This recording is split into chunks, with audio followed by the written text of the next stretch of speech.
महत्वपूर्ण प्रश्नों की सूची को आगे बढ़ाते हुए इस वीडियो में हम अध्याय 11 से शुरू करने वाले हैं और जो प्रश्न आप लोगों को बताया जा रहा है उन सारे प्रश्नों की अच्छे से तैयारी करना।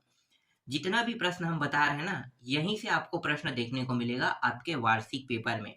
और जो प्रश्न हम बता रहे हैं ये प्रश्न आपको परीक्षा बोर्ड में मिल जाएगा, परीक्षा सार में मिल जाएगा। अगर परीक्षा सार में नहीं है तो परीक्षा सार में अधिकतर 2 या 3 अंक के प्रश्न ही, कुछ प्रश्न देखने को नहीं मिलेगा, बाकी सभी प्रश्न आपको देखने को मिलेगा। तो अति लघुत्री और लघुत्री प्रश्न क्रमांक देख लेना, है ना, अगर आपको नहीं मिलता है तो। और गाइड में ये प्रश्न आसानी से उपलब्ध हो जाएगा क्योंकि गाइड में पूरा का पूरा प्रश्न रहता है। पर गाइड से मैं कहूंगा आप लोग तैयारी मत करना। गाइड से अगर तैयारी करते हो तो आपका समय वेस्ट होगा और सारे अध्यायों को कंप्लीट नहीं कर पाओगे। इसलिए जितना कम हो सके उतना पढ़ना, और कम पढ़ोगे ना तो ज्यादा नंबर आएगा, और ज्यादा पढ़ोगे तो कम नंबर, क्योंकि ज्यादा पढ़ने से कंफ्यूजन पैदा होता है और कम पढ़ने से ना समझदारी बढ़ता है, समझ आता है। तो ज्यादा ज्यादा मत पढ़ना, कम पढ़ना, ठीक है। जो हम बता रहे हैं सिर्फ उन्हीं प्रश्नों को आपको बस प्रैक्टिस करना है, और इन्हीं प्रश्नों को प्रैक्टिस करने के बाद वार्षिक पेपर में आपको जाना है और आसानी से आप देखोगे कि 80 से अधिक नंबर ला पाओगे। मैं ये नहीं कहूंगा कि आप 100 में 100 ला पाओगे, मैं ये कह सकता हूँ कि 80 से 85 के बीच में आपका नंबर आ जाएगा। 85 से भी बढ़ के थोड़ा आ सकता है, ठीक है। 90 से मान लो 80 से 90 तक के आपका नंबर वहां पे आ सकता है। जो मैं प्रश्न बता रहा हूँ उससे उससे ज्यादा मैं नहीं कह सकता यहाँ से, क्योंकि परीक्षा बोर्ड में जो भी प्रश्न दिए हुए हैं वो 80 से 85% तक के ही लाने लायक रहता है, 90 से ऊपर नहीं जाता है। हाँ, कई परीक्षा बोर्ड में चला जाता है 90 से ऊपर, लेकिन सभी में नहीं जाता है। इसीलिए मैं आपको कह रहा हूँ कि आप परीक्षा बोर्ड के माध्यम से तैयारी करते हैं तो 80 से लेके 85 या फिर 80 से लेके 90 तक आप ये कह सकते हो कि आपका नंबर 80 से 85% के बीच आ सकता है ना, क्योंकि टोटल प्रश्न पत्र कितने का होता है, 75 नंबर का होता है। तो 75 नंबर मतलब 80% मतलब 60 से 65 नंबर के बीच में ही आपका नंबर आ सकता है। 10 नंबर का प्रश्न जो है वो बुक के अंदर से आता है, वो बुक के अंदर से आता है ना। तो बुक के अंदर से आने वाले प्रश्नों को हम नहीं जानते हैं, कोई भी आपको नहीं बता सकता। हाँ, लेकिन आपका प्रैक्टिस बहुत अच्छा है तो गणित सब्जेक्ट में आप उन 15 प्रश्नों को बहुत आसानी से बना सकते हो, क्योंकि गणित का सब्जेक्ट है। गणित जो है ये पूरा का पूरा सॉल्यूशन का खेल है और सॉल्यूशन आसान होता है, तो आसानी से आप 15 नंबर भी पा सकते हो। उस 15 नंबर को, 10 से 15 नंबर को, तो आपका नंबर गणित सब्जेक्ट में 70 से 75 के बीच में जा सकते हो, मतलब 70 तक के आप ला सकते हो गणित सब्जेक्ट बस में। बाकी सब्जेक्टों में आपका 60 नंबर तक ही जाएगा, 60 से 65, उससे ज्यादा नहीं जा पाएगा। इसलिए जो प्रश्न हम बता रहे हैं उनका अच्छे से टिक करना। हर साल हम बताते हैं और हर साल हमारा प्रश्न आता है, इस साल भी आएगा, क्योंकि हम हर उन प्रश्न पत्रों को देखते हैं जो रिकॉर्ड में है ना। उसके बाद कुछ ऐसे प्रश्न हैं जो आगे जो है आने की संभावना रहता है, उन प्रश्नों को भी हम ऐड करते हैं। हर प्रकार से हम प्रश्नों को ऐड करते हैं, फिर आपको बताते हैं कि ये प्रश्न आपके वार्षिक पेपर में आपको देखने को मिलेगा। और ऐसा ही अभी इससे पिछले भी हमने बताया था, इससे पिछले पिछले, तो हर बार ऐसा हुआ है, इस बार भी ऐसा ही होगा। तो चलो अब आगे बढ़ाते हैं और मतलब आगे के प्रश्नों को देखते हैं। तो अध्याय 11 देखो, समरूप त्रिभुज है। यहाँ से 1, 4, 5 नंबर के प्रश्न देखने को मिलेगा। तो 4 नंबर और 5 नंबर के प्रश्न, ये जो अध्याय है ना समरूप त्रिभुज से सिर्फ और सिर्फ 4 नंबर के प्रश्न आएगा, 5 नंबर का प्रश्न नहीं आएगा। तो 4 नंबर के प्रश्न में कौन कौन सा आपको देखने को मिलेगा ये मैं आपको बता देता हूँ। सिर्फ आपको 4 नंबर के प्रश्न देखना है। देखो 4 नंबर के प्रश्न में ये महत्वपूर्ण है, ठीक है। इस प्रश्न को आपको टिक कर लेना है। इसके बाद ये वाला प्रश्न देखो, ये वाला, ठीक है। ये प्रश्न सीधा 5वां में आ गया। देखो इससे पहले वाले 2 प्रश्नों को मैंने छोड़ दिया है ना, तो जो जो प्रश्न मैं टिक कर आ रहा हूँ सिर्फ उनको ही देखना है आपको। ये प्रश्न इंपॉर्टेंट है, ये प्रश्न इंपॉर्टेंट है,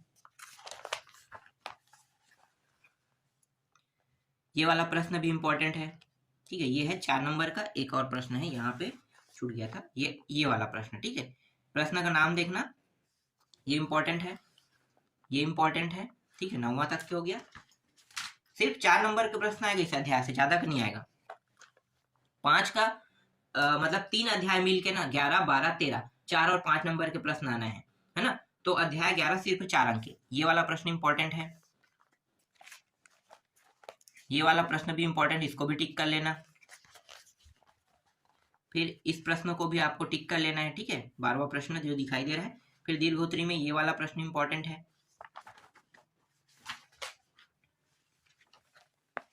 ये वाला प्रश्न इंपॉर्टेंट है, और ये वाला प्रश्न इंपॉर्टेंट है तीसरा।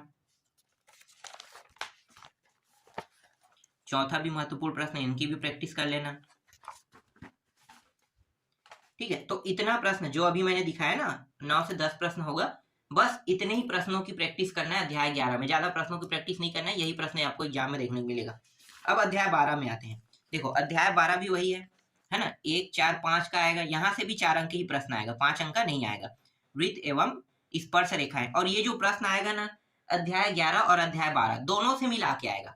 मतलब अथवा में एक प्रश्न अध्याय 12 का रहेगा और अध्याय 11 का एक प्रश्न रहेगा, मतलब अथवा के हिसाब से समझो, है ना।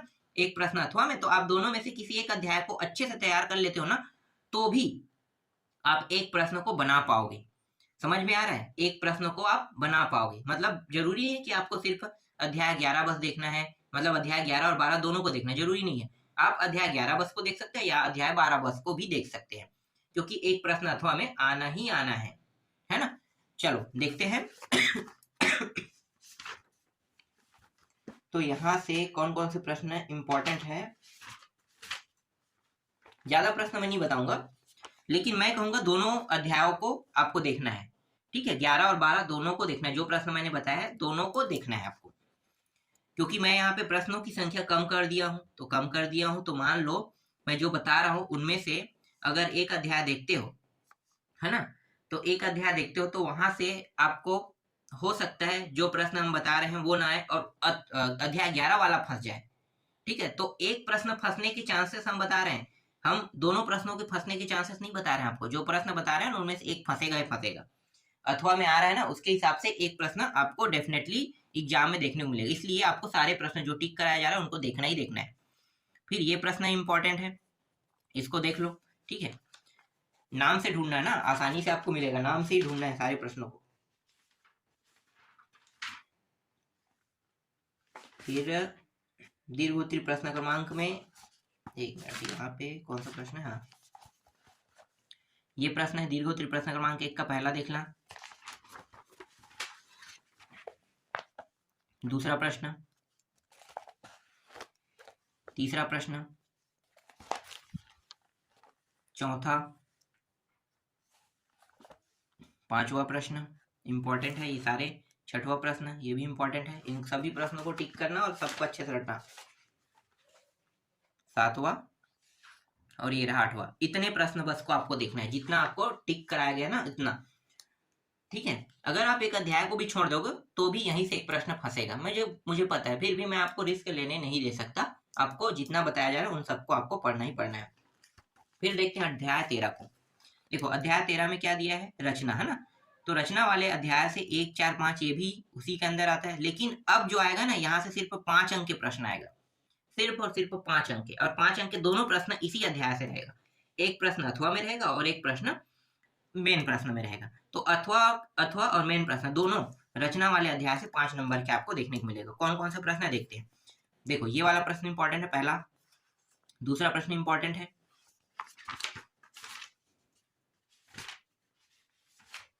इसमें टोटल 16 प्रश्न दिखाई दे रहा है और 16 के 16 इंपॉर्टेंट है, 16 के 16। ये तीसरा भी इंपॉर्टेंट है, चौथा भी इंपॉर्टेंट है। ठीक है, 16 प्रश्न है, सभी के सभी प्रश्नों को पढ़ना है। पांचवा, परीक्षा बोध परीक्षा सार में सभी प्रश्नों को टिक कर लेना। ये इस अध्याय में ज्यादा प्रश्न नहीं है पर सभी प्रश्नों को देखना है ना। 17 हो गया, 7वां हो गया, 8वां हो गया, मैं फटाफट दिखा देता हूँ। और मैंने पहले ही बता दिया कि सभी प्रश्नों को देखना है, ये दोनों सेम है। फिर ये 11वां, इसलिए प्रश्नों को दिखा रहा हूं मैं क्योंकि कुछ लोग युग बोध का सहारा लेंगे और युग बोध में टिक करेंगे इसलिए। ठीक है, 12वां, 13वां प्रश्न, 14वां प्रश्न, 15वां प्रश्न और ये 16वां प्रश्न। ठीक है, इतने प्रश्नों को आपको देखना है। तो 16 के 16 प्रश्न और 5 नंबर के प्रश्न यहाँ से फिक्स है समझो, मतलब आप पा ही गए। अब देखते हैं अध्याय 14 को, गणितीय कथनों की जांच वाला अध्याय दिखाता हूं मैं आपको। ये रहा अध्याय 14, गणितीय कथनों की जांच। 1 और 3 नंबर के प्रश्न आएगा। तो 3 नंबर के प्रश्न में कौन कौन सा आपको देखने को मिल सकता है, चलो देखते हैं।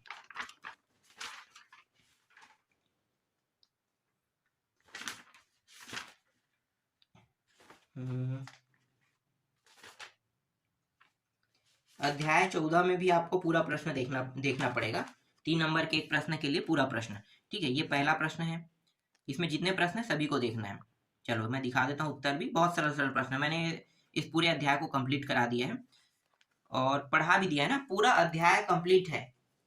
जो आप बुक कहते हैं ना, बुक में, तो बुक में मैंने पूरा अध्याय कंप्लीट कर दिया बुक का, और पूरा समझा के किया है ना अच्छे से। अगर आपको कोई अध्याय समझ में ना आए, मतलब यहाँ पे जो प्रश्न है वो समझ में ना आए, तो आप सर्च मार के आप निकाल सकते हैं। प्लेलिस्ट में है, प्लेलिस्ट में पूरा अध्याय है। ये 5वां 6वां प्रश्न, ठीक है, ये वाला 7वां प्रश्न, 8वां प्रश्न, 9वां, 10वां, देखो सब में टिक पर है ना, 10वां, 11वां प्रश्न, 12वां प्रश्न, ठीक है, ये 12वां प्रश्न, ये 13वां प्रश्न, 14वां प्रश्न, और ये रहा 15 प्रश्न आपको देखना पड़ेगा। इसके बाद आते हैं अध्याय 15। अध्याय 15 जो है, ठीक है, एक अध्याय बस रहेगा और यहीं से 1, 3, 4 के प्रश्न देखने को मिलेगा। मतलब कुल मिला के आपको 1 नंबर, 3 नंबर और 4 अंक के प्रश्न पूरा का पूरा यहीं से देखने को मिलेगा, है ना। ठोस आकृतियों का पृष्ठीय क्षेत्रफल एवं आयतन। इस अध्याय से कौन कौन से प्रश्न इंपॉर्टेंट है, चलो देखते हैं।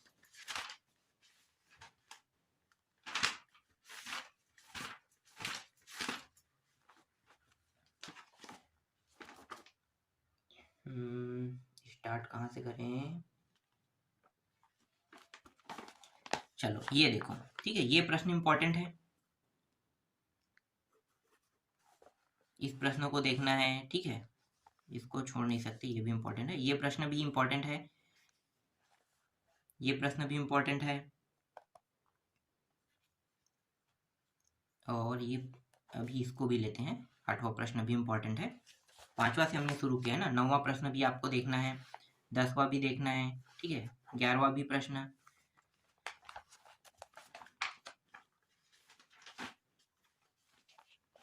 12वां का दूसरा, 13वां प्रश्न, 14वां प्रश्न, देखो सब में टिक पर है ना, तो जितने में टिक पर है ना आपको उनको देखना है। 15वां, ठीक है, इसके बाद लघु उत्तरीय प्रश्न क्रमांक का पहला भी देखना है, दूसरा भी देखना है, तीसरा, 3 और 4 नंबर के प्रश्न आपको यहाँ से देखने को मिलेगा। फिर 5वां देखना है आपको, चौथा नहीं देखना है, डायरेक्ट 5वां देखना है। 5वां, 6वां, ये 7वां प्रश्न, 8वां भी देखने की जरूरत नहीं है, ठीक है। 9वां देखते हैं, ये चर्चा नंबर के प्रश्न है, 9वां प्रश्न। 10वां भी 4 अंक का प्रश्न है, और 10वां का दूसरा, ये भी 4 अंक का प्रश्न है, नहीं, हाँ ठीक है, 4 अंक में आ जाएगा। और ये 10वां का तीसरा। इसके बाद और भी प्रश्न है, उनको नहीं देखते हैं। अब सीधा वो प्रश्न देखते हैं जो चर्चा नंबर के लिए और भी महत्वपूर्ण है ना। इसमें बहुत सारे, सबको नहीं देखना है। ये वाला प्रश्न के नाम से ढूंढोगे तब मिलेगा। और ये 18वां प्रश्न, फिर 19वां भी नहीं देखना है, सीधा 20वां देखना है। ये 20वां वाला प्रश्न देखना है। फिर ये वाला 21वां प्रश्न, ठीक है, इंपॉर्टेंट प्रश्न है। ये 22वां भी इंपॉर्टेंट है। 23वां को भी टिक कर लेना। जो जो प्रश्न आपको बताया जा रहा है बस आपको प्रैक्टिस करते रहना है इन प्रश्नों में। 23वां तक की हो गया। हाँ, 24वां नहीं देखना है आपको, इसके जगह में 24वां की जगह में 25वां भी नहीं देखना है, 26वां, 27वां भी नहीं देखना है, सीधा 28वां देखना है। ये वाला प्रश्न इंपॉर्टेंट है, 28वां प्रश्न, इसको देखना है। और ये 29वां प्रश्न, इसको आपको देखना है, ये भी इंपॉर्टेंट है। फिर 31वां देखना है, ये 31वां प्रश्न इंपॉर्टेंट है। 32वां प्रश्न इंपॉर्टेंट है। फिर ये 33वां प्रश्न इंपॉर्टेंट है। और 34वां नहीं देखना है, सीधा 35वां देखना है। देखो इसमें बहुत सारे प्रश्न थे ना, तो ये 35वां तक के आपको देखना है, ठीक है। तो जितना प्रश्न आपको बताया गया इन सभी को टिक कर लेना और अच्छे से तैयारी करना। और ये आपका अंतिम अध्याय है, अध्याय 16, आंकड़ों का विश्लेषण। 2 नंबर और 4 नंबर के प्रश्न यहाँ से देखने को मिलेगा। तो चलो 2 अंक के प्रश्न में बहुत सरल सरल प्रश्न आएंगे। देखो सरल सरल कैसे, माध्यिका ज्ञात कीजिए कहेगा, बस ये सूत्र लगा के हल करोगे, आसानी से हल हो जाएगा, है ना। तो 2 नंबर के प्रश्न में ऐसे ही आएगा। ये भी माध्यिका ज्ञात कीजिए कह रहे हैं। माध्यिका ज्ञात करने वाले प्रश्न को एक को देखना, सभी को रटने की जरूरत नहीं है। एक प्रश्न समझ में आ जाएगा तो आपको पूरा प्रश्न समझ में आ जाएगा, ठीक है। एक सम में होगा, एक विषम में होगा, सूत्र वही अलग अलग रहेगा, सम विषम। तो दूसरा, ये तीसरा हो गया। यहाँ पे क्या है, समांतर माध्य। देखो समांतर माध्य सूत्र ये है। अब अगर समांतर माध्य कहता है तो आपको इस तरीके से सूत्र लगा के सभी को जोड़ के जितने नंबर है उनमें से क्या करना है, भाग दे देना है, ठीक है। ये भी वैसे ही है। तो ये समांतर माध्य से संबंधित प्रश्न को आपको ऐसे बनाना है, ठीक है। इसके बाद प्रथम 10 सम संख्याओं कौन सी, इनका औसत निकालिए कह रहा है। ये भी वही है, औसत कहेगा, समांतर माध्य कहेगा ना, तो दोनों एक ही है, अलग नहीं है ना। समांतर माध्य और औसत दोनों एक है, अलग मत समझना। अलग समझोगे तो आपसे बनेगा नहीं प्रश्न।